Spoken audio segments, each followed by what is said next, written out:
Assalamualaikum warahmatullahi wabarakatuh. Anak-anakku semua, kita lanjutkan materi tentang keterampilan dasar membaca dan membuat peta.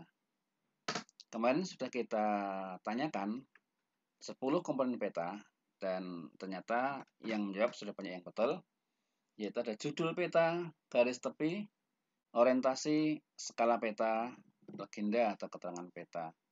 Kemudian ada koordinat, simbol, lettering, warna, dan sumber data tahun pembuatan. Nah, kita lihat masing-masingnya. Ini judul peta. Kalau kita perbesar, judul peta, nggak pas. Contohnya ini, judul peta, pemerintah Kabupaten Banyumas.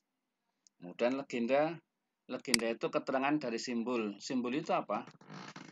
Simbol yang digunakan untuk pembuatan peta. Misalnya ada 3 macam simbol. Simbol linier atau garis, misalnya batas kecamatan, batas kelurahan, batas desa.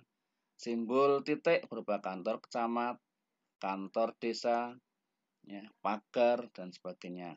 Simbol area, misalnya wilayah, dan sebagainya.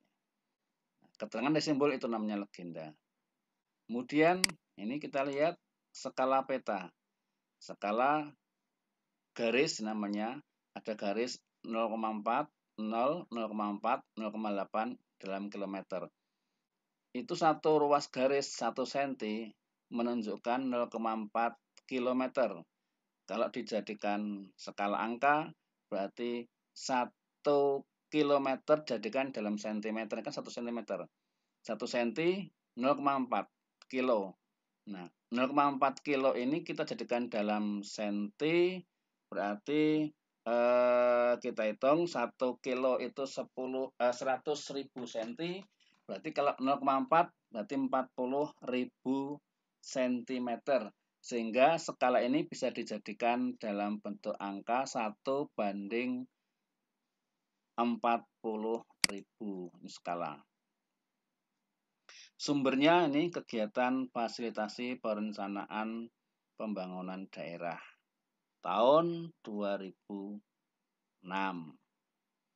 Orientasi ini arah dari peta, itu orientasi. Kemudian ada lagi warna. Tadi warna menunjukkan perbedaan menonjol dari objeknya. Warnanya ada merah, ada kuning. Nanti keterangan ada di simbol atau di legenda. Lettering itu tata cara penulisan. Misalnya bagaimana menulis jalan. Maksudnya ya menulis nama jalan, maksudnya menulis nama sungai. Sini nggak kelihatan sungainya, nggak dilihat. Menulis nama kecamatan Kembaran, nama desa dengan huruf besar dan sebagainya. Tata cara penulisan itu namanya lettering. Garis tepi nggak ada masalah, ini garis tepi. Kemudian mana lagi, akhirnya sudah itu. Warna sudah, simbol, orientasi, judul, legenda, skala peta. Kita lanjutkan. Nah, dalam keterampilan membuat peta, pengumpulan data ada 2 jenis yang digunakan, yaitu primer dan sekunder. Data primer itu data yang diperoleh dengan cara survei langsung atau observasi langsung. Datang ke lokasi, tanya-tanya, atau dihitung, itu data primer. Data sekunder, data yang diperoleh dengan observasi tidak langsung. Misalnya kita mengambil data ke BPS, Biro Pusat Statistik, atau ke perpustakaan, itu data sekunder. Kemudian data pemetaan dapat dilakukan secara manual dan digital. Manual menggunakan kertas, bisa kertas kalkir, alat tulis, jangkar, dan sebagainya. Digital menggunakan komputer atau perangkat lunak, nggak ada masalah ini.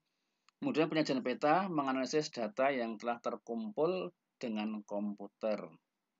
Selanjutnya hasil analisis data tersebut dicocokkan dengan kondisi sebenarnya di lapangan. Kemudian dibuat peta.